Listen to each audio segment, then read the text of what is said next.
할렐루야, 반갑습니다. 한 일에 전문가가 되기 위해서는 오랜 시간 동안 그 일들을 계속 지속적으로 연구하고, 그리고 그 일에 대해서 열심을 품고 달려가야 되겠죠.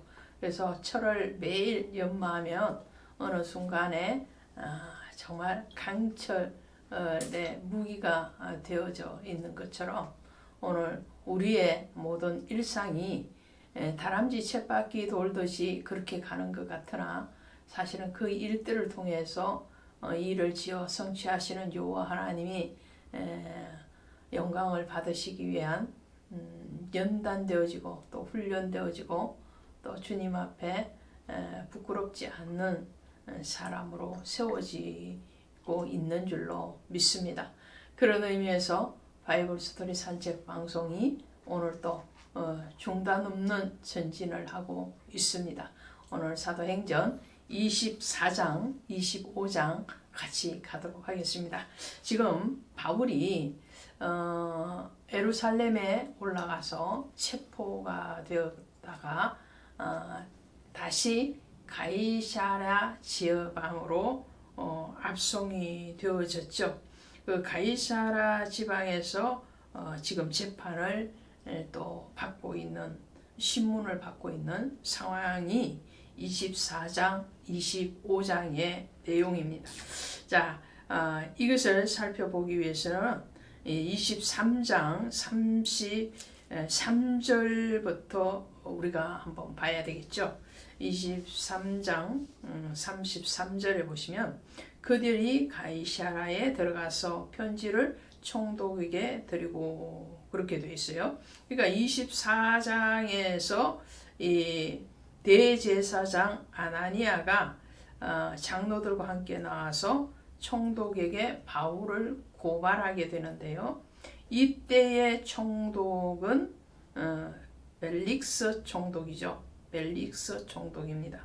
그리고 24장에서 쭉 벨릭스 총독으로부터 지금 신문을 받고, 또 바울은 자기 변호를 하는 거예요. 그러다가 25장에 가면, 25장 1절에 가시면 베스도가 부임한 지 3일 후에 이렇게 나오죠. 베스도 총독이 이제 바울을 또 신문을 하게 됩니다. 그래서 24장, 25장은 두 총독에게 지금 바울이 신문을 받고 변호를 하는 내용인데, 이때의 장소는 예루살렘이 아니고 가이사랴 지역입니다. 이 가이사랴 지역이 어딘가 하니까요, 지중해 해변에 있습니다. 그래서 위로는 갈멜산, 그리고 두로, 시돈 그렇게 올라가고요.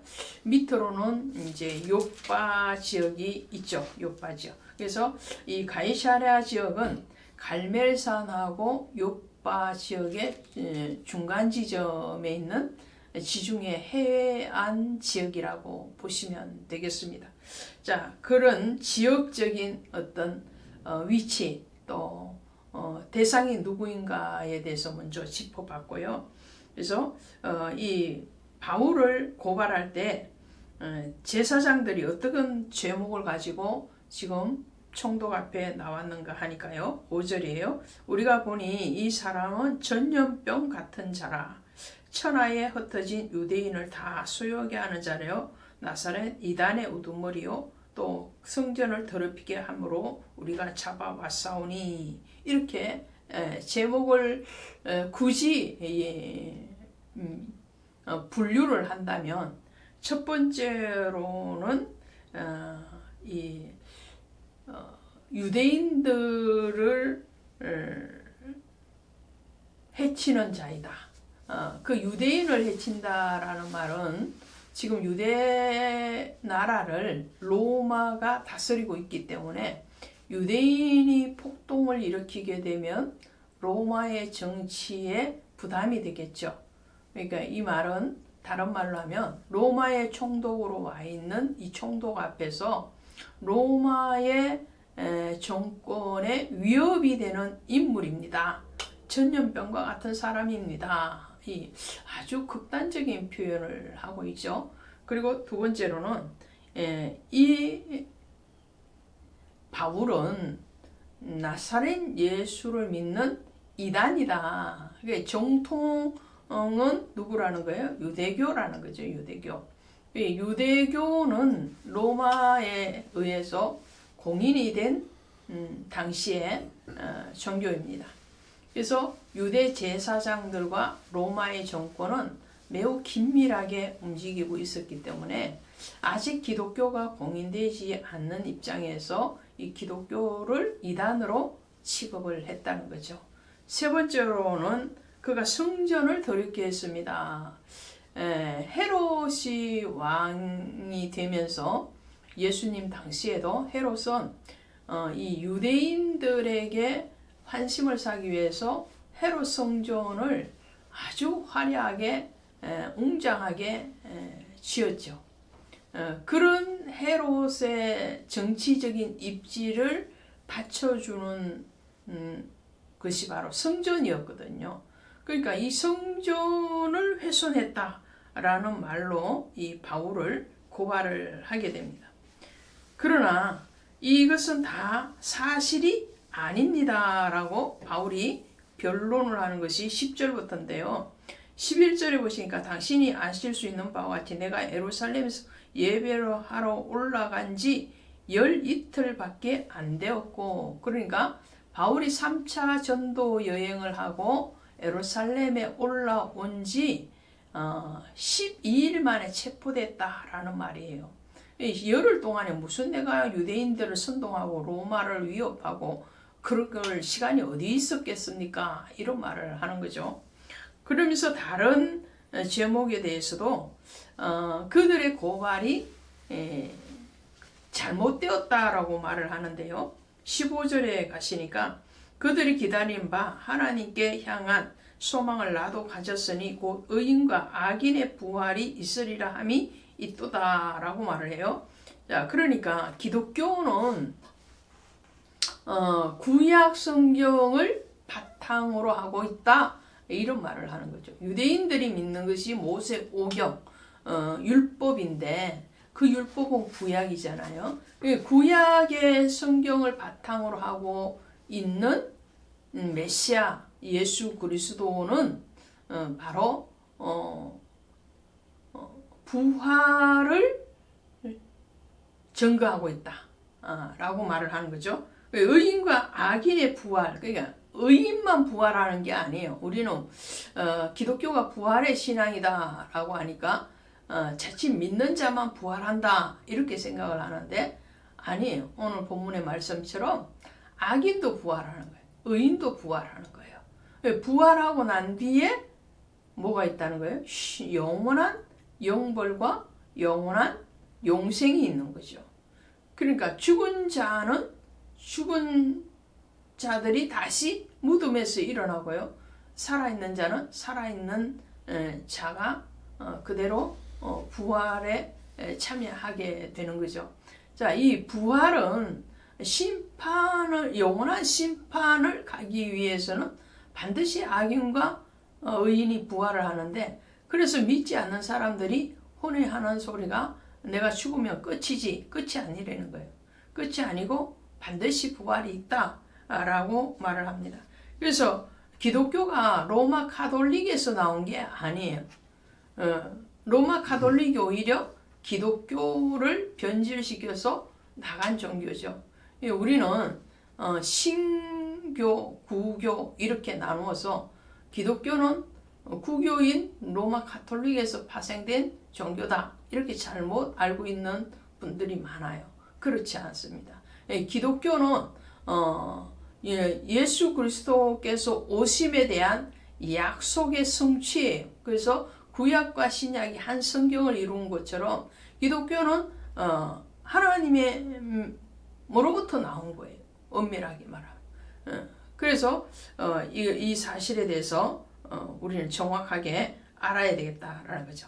그리고 바울이 예루살렘에 온 1차적인 목적이 17절에 여러 해 만에 내가 내 민족을 구제할 것과 재물을 가지고 와서 드리는 중에 내가 결례를 행하였고 이렇게 말을 하는 거예요. 그래서 지금 오순절을 지키기 위해서 예루살렘으로 급하게 오는 내용을 20장에서 에베소 장로들과 작별을 하고 오는 것을 우리가 지난번에 살펴봤죠.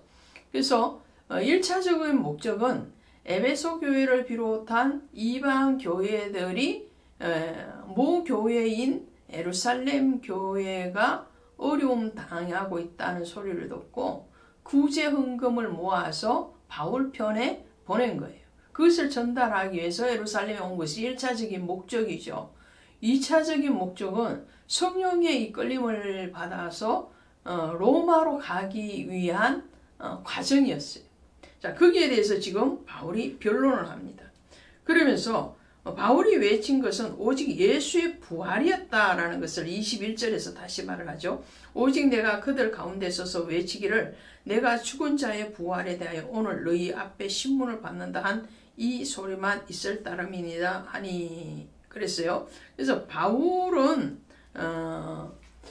부활의 종교인 기독교 그리고 부활의 주체이신 예수를 전하러 온 것이지 어떤 나라의 기반을 흔들거나 어떤 자기의 당을 짓기 위해서 온 것이 아니다 라고 변론을 하죠. 여기에 대해서 이 총독이 바울이 죄 없음에 대해서 인정을 합니다. 그래서 바울에게 죄인이긴 하지만 이 바울의 자유를 일정 부분 보장을 해주죠. 그것이 23절의 내용이고요. 그렇게 해서 벨릭스가 이제 재임 기간을 끝내고 베스도 총독으로 이제 권력이 넘어가게 되죠. 베스도가 다시 부임한 지 3일 만에 예루살렘에 올라오니까 이 예루살렘에서 기다리고 있던 대제사장들과 유대인의 지도자들이 다시 바울건을 가지고 와서 이 베스도 총독에게 바울을 가이사랴 지방에서 예루살렘으로 다시 올라오게 다시 압송해서 오세요. 그 말을 하는 거예요. 그 이유는 중간에서 이 바울을 암살하기 위한 계획을 그들이 아직도 가지고 있죠. 지난번에도 40명이 바울을 암살시키기 전에는 먹지도 마시지도 않겠다. 그렇게 결의를 했잖아요. 그 결의를 듣고 이 총독이 밤중에 바울을 가이사랴 지방으로 호송을 했잖아요.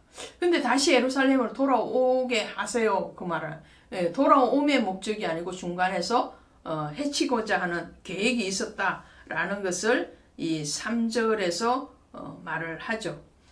그 계획을 이 베스도는 받아들이지 않습니다. 그래서 오히려 본인이 가이사랴로 내려가서 바울을 신문을 하는 내용이 6절부터 나옵니다.